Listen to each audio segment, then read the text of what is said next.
स्वागत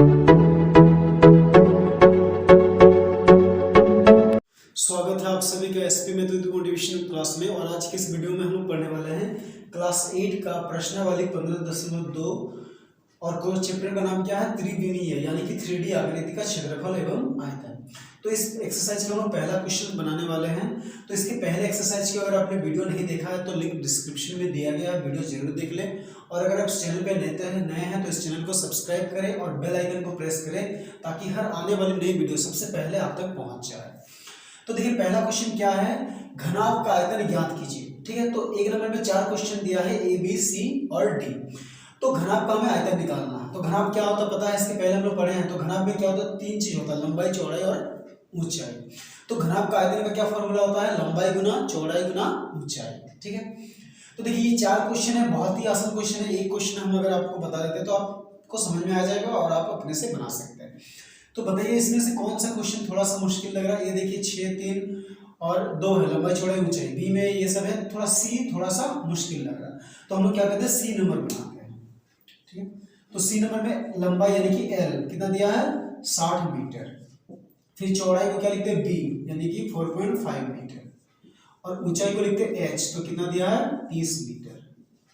ठीक है, तो लंबाई चौड़ाई ऊंचाई दिया है। अब लिखेंगे घनाभ का आयतन।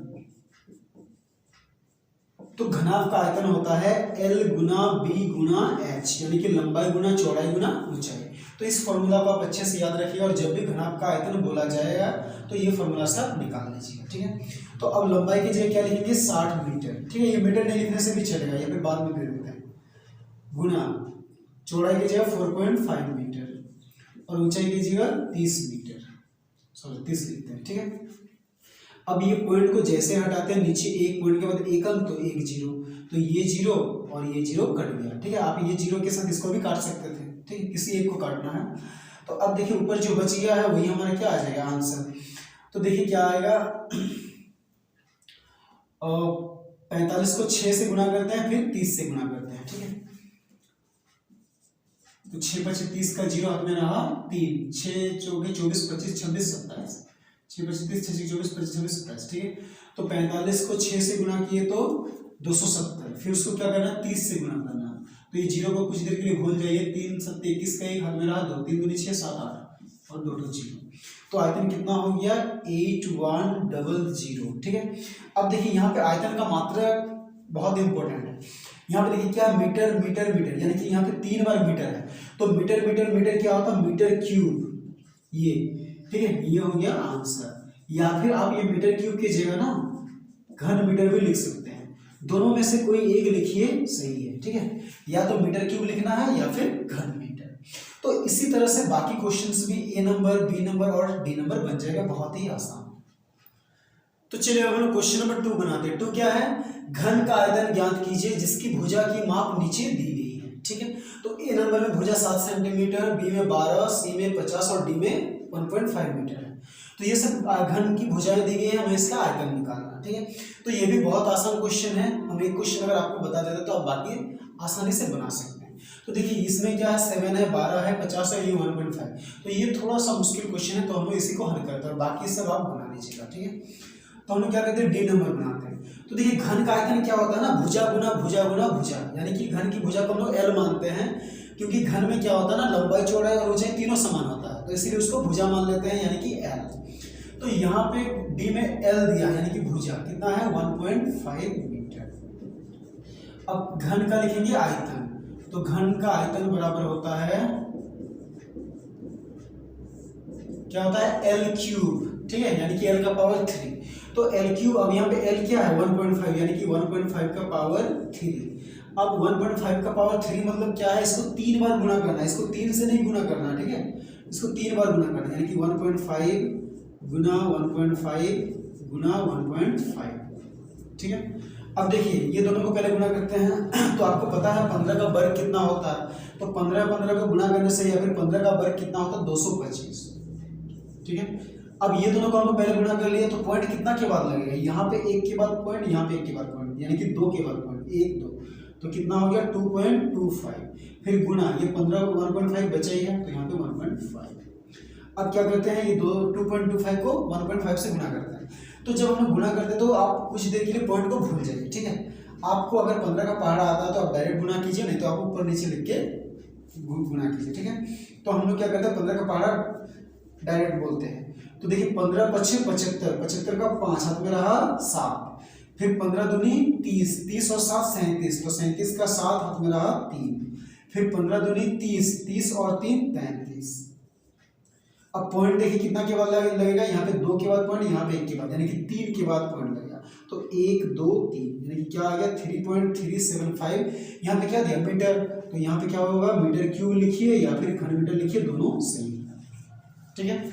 उसी तरह ए बी सी आप आराम से बना लीजिएगा, ठीक है। तो ए का जब निकालिएगा 7 को 3 बार गुना करेंगे और उसके पीछे क्या देंगे, सेंटीमीटर का पावर 3 देंगे, क्योंकि यहाँ पे सेंटीमीटर है। बी में भी सेंटीमीटर है, सी में भी सेंटीमीटर है, ठीक है, सिर्फ डी में मीटर है। तो इस तरह से आप बना लीजिएगा। तो चलिए अब हम क्वेश्चन नंबर 3 बनाते हैं। 3 क्या है, बेलन का आयतन ज्ञात कीजिए, ठीक है। और क्या दिया है, त्रिज्या दिया है, ऊंचाई दिया है, ठीक है। इसमें 5 क्वेश्चन है, तो हम लोग पहले 3 क्वेश्चन को हल करते हैं, उसके बाद बाकी 2 हल करेंगे, ठीक है। तो ये तीनों लगभग एक जैसा है। पहला क्वेश्चन में देखिए त्रिज्या दिया, ऊंचाई, दूसरा में व्यास और ऊंचाई, तीसरा में व्यास और ऊंचाई। ये दोनों सेम टाइप के एक जैसे क्वेश्चन है, ये थोड़ा सा अलग है, ठीक है। तो देखिए बेलन का जो आयतन होता है ना, वो क्या होता है, पाई आर स्क्वायर एच होता है, ठीक है। तो 1 नंबर में हम लोग बनाते हैं, इसमें देखिए जो त्रिज्या वो क्या होता है आर, यानी कि आर दिया है 7 सेंटीमीटर, और ऊंचाई को क्या लिखते हैं एच, तो एच भी कितना दिया है 7 सेंटीमीटर ही दिया है, ठीक है। अब लिखेंगे बेलन का आयतन। तो बेलन का आयतन क्या होता है, पाई आर स्क्वायर एच, ठीक है। तो पाई की जगह हम लोग लिखेंगे 22/7 और आर स्क्वायर की जगह क्या लिखना, आर की जगह कितना है 7, तो 7 गुना 7 गुना एच भी कितना है 7 ही है, तो यहाँ पे भी 7।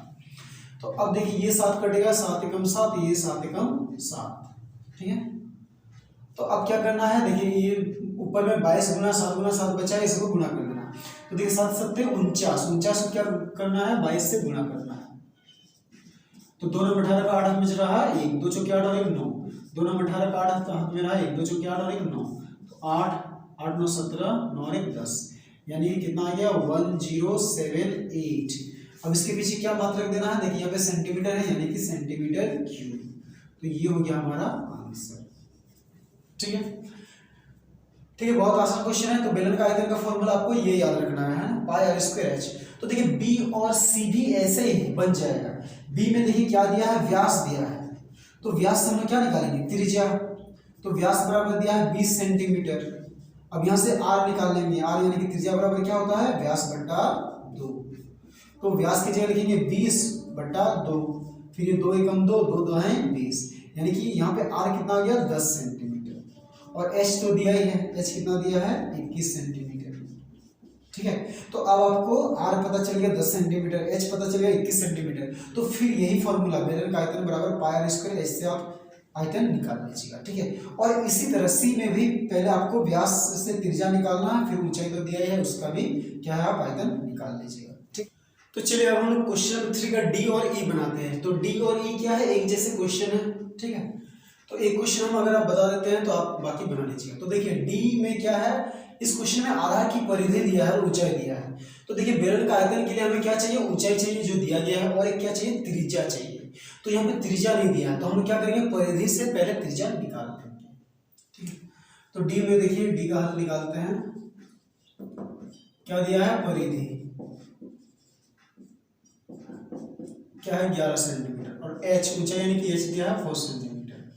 तो देखिए जो बेलन की परिधि होती है ना, वो क्या होती है, वृत्त की परिधि होती है। तो बेलन की परिधि को लिखेंगे चूंकि वृत्त की परिधि बराबर, तो देखिए वृत्त की परिधि क्या होती है 2 पाई आर, ठीक है। अब ये वृत्त की परिधि की जगह हमें लिखना है 11 बराबर 2 की जगह 2 लिखेंगे, पाई की जगह 22/7 लिखना है, और आर की जगह लिखना है आर, क्योंकि हमें आर का मान निकालना है। अब देखिए ये 11 के नीचे कुछ नहीं तो है, 1 है। अब क्या करते हैं, क्रॉस मल्टीप्लाई करेंगे, ये 1 को ये तीनों से गुना करेंगे तो क्या आएगा 2 गुना 22 गुना आर बराबर, फिर ये 11 को 7 से, यानी कि 11 गुना 7। अब आर के साथ ये दोनों गुणा में है, उधर जाए तो भागा में, तो आर बराबर क्या हो जाएगा 11 गुना 7/2 गुना 22। तो देखिए ये कटेगा 11 कम 11, 11 दूनी 22। अब नहीं कटेगा तो ऊपर में क्या बच गया 7 और नीचे 2 दूनी 4। तो ये आया क्या हमारा r, इतना सेंटीमीटर। ठीक है, अब देखिए r पता चल गया, h दिया हुआ है। अब हम लोग बेलन का आयतन निकाल सकते हैं, तो लिखेंगे इसीलिए बेलन का आयतन बराबर, तो बेलन का आयतन क्या होता है पाई r स्क्वायर h।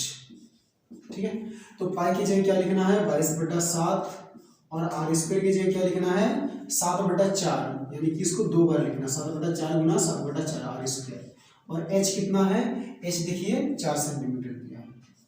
ठीक है, तो ये कटेगा 7 एकम 7, 7 एकम 7, फिर ये 4 एकम 4, 4 एकम 4, फिर ये कटेगा 2 दूनी 4, 2 11 में 22।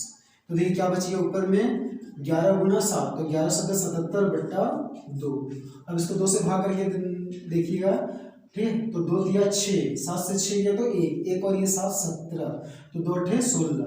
अब 17 16 घटे तो 1 1, उसके बाद और ऊपर में उतारने के लिए कुछ है तो यहाँ पे पॉइंट देंगे, फिर यहाँ पे 0, तो 2 बचे 10। ठीक है, आप इसको रफ में भाग करके इतना ला सकते हैं।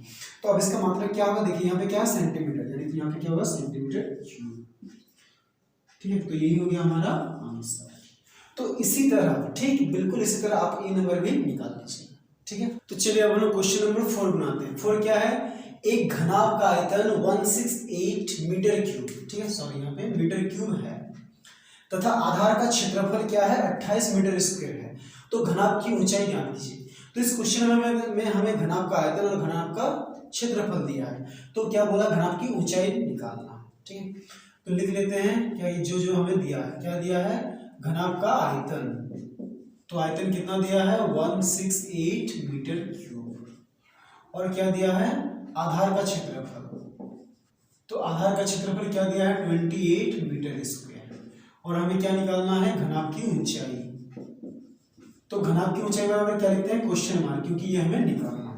तो देखिए इस क्वेश्चन में क्या है कि हमें एक नया फॉर्मूला मिल रहा है। ठीक है, तो उस फॉर्मूला को आप याद रखिएगा कि घनाभ की ऊंचाई क्या होती है, ये घनाभ का आयतन बटा घनाभ का क्षेत्रफल। तो लिखेंगे घनाभ की ऊंचाई, तो घनाभ की ऊंचाई क्या होगा घनाभ का आयतन बट्टा क्या हो जाएगा आधार का क्षेत्रफल। तो घनाभ का आयतन कितना दिया है 168 मीटर क्यूब, और आधार का क्षेत्रफल क्या दिया है 28 मीटर स्क्वायर। अब देखिए यहाँ पे क्या है, यहाँ पे मीटर 3 ठो है और यहाँ पे मीटर 2 ठो है, यानी कि 2 मीटर कट जाएगा। ठीक है, या फिर इसको अगर आपको समझ में नहीं आता तो आप थोड़ा बड़ा करके लिखिए 168, अब मीटर क्यों है तो मीटर गुना मीटर ऐसे लिख सकते हैं, बटा 28 मीटर स्क्वायर है तो उसको करेंगे मीटर गुना मीटर। तो ये मीटर कटा, ये मीटर कट गया।